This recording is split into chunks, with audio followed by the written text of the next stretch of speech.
So I screwed up, and this game was actually before the game that was last shown, but I totally forgot that I still had games with these other series going, so I forgot to put this one out there. So this one happened the day before the previous game for the Blades happened and the Stars happened. So this was like one game here, and then I had two the next game. This is against a team that has beat us pretty much, I think, every game this year. They've all been generally close, but I've always had a ton of shots. So I really like playing against this team because they have a couple guys that are really good hockey players, and they generally outplay us. So I like the shots, and it's kind of entertaining. And like I said, they had a few guys that are pretty good hockey players, and that's more fun for me playing against guys like that. You can see him skating around with all the red and stuff. He's very good. He scores a lot, but it's fun to play against these guys. We'll see how this one ends up going. Generally speaking, I kind of told you how the past history is, so we'll see if we can break that in this one.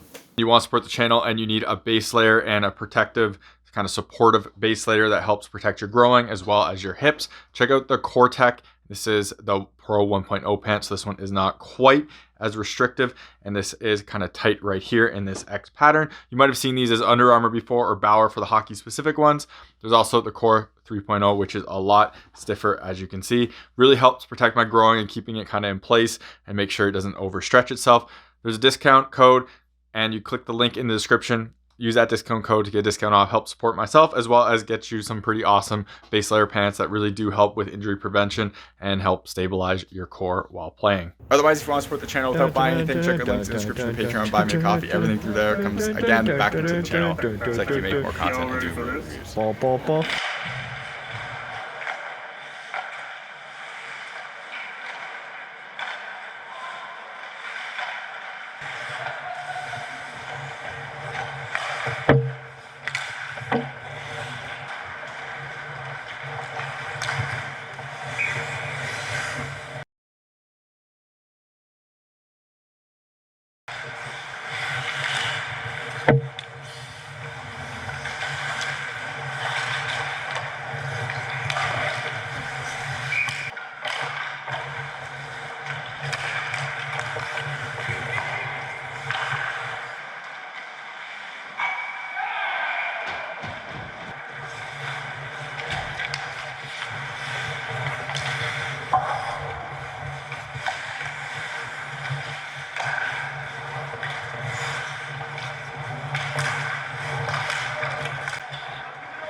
So obviously you could see that I couldn't break that history with this one, and we ended up losing this one as well. There is, like I mentioned, a lot of play in our zone here, so I did definitely get outshot here, and I enjoyed this game. Like I said, I enjoy getting a lot of the shots, and it's slightly disappointing that we had to lead for a little bit. The other goalie has a pretty awesome set of true 12.2s he's wearing, and I think they're like the local AAA team's colors. So it kind of sucks that we ended up having a lead in the first period, but then I'm pretty sure the majority of shots happen in our zone afterwards, and the majority of play happened in our zone as well. Overall, I thought I played pretty good. Like, my team did a good enough job here where they're trying to minimize chances. We're going to get outplayed. They have more skaters than us. They have more talent than us. So we're going to get outplayed. But my team did a pretty good job of trying to like minimize those really bad high danger chances. Funny thing about this is I talked about how previously I played with this team. I think I found my playoff glove, and this is the glove I was using for all my playoff games as well as the next games.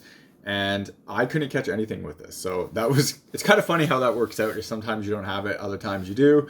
This was certainly one of those plays where I just did not have it whatsoever. First goal is a tip off by my defenseman. There's a 2-on-1. He sticks his stick out. The shot is going straight for me right in the middle, hits his stick, deflects it into the corner, goes in. This is a case where if I am at a different angle here and kind of cheating more towards the post, I'd probably stop this, but I make a reaction to the shot. I was square to the shot, and unfortunately the tip just puts it into the corner. So I'm not really sure how I'm really supposed to play it totally differently, because if you do cheat that corner more, he passes it across ice, it's going to be harder to get across ice to make that other save. Second goal was a terrible one, and basically an exact copy of one that happened the game before with this team. And this is a case of where I really suck on this ice, and this ice is super tiny. You can see it. Basically would be best played on 4-on-4 for adults because it's so small. When a guy cuts across the ice, basically at the top of the circle, they're really at like the hash marks in every other rink or a full-size rink. And I just play it wrong, and I get lost on angles here, and I drop down way too much here. I get kind of nervous of, well, what happens if they shoot here with bodies in front and everything, because my team is kind of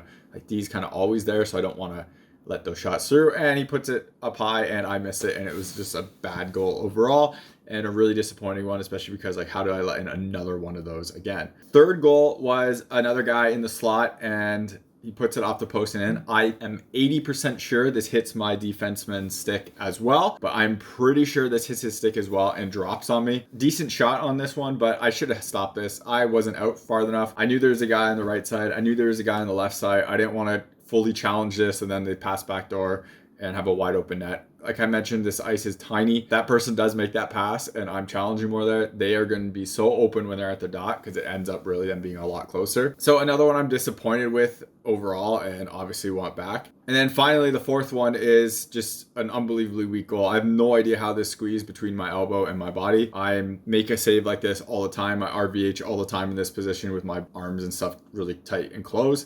And this was a case where I just didn't at all, and it just squeaked through, and I'm not really sure why. I do know and remember with this one, the second I dropped though, I thought it was really awkward because I thought I was on the post more and I wasn't. So I really thought I was like leaning against the post, and then when it went in, I was like, oh, I played that wrong. So I know I did something wrong here the second it happened, but the goal itself was really weak as well, going through my arm. Overall, the team, again, played pretty good against a team that is just frankly better than us. Ton of shots, 2 weak goals that I 100% should have had, 2 weak goals I really should have had, and a third I probably should have had as well. So disappointed in that sense for me, and I have to be basically perfect to win for like against this team, and I wasn't good enough, so that kind of sucks. You're watching HockeyReviews.ca.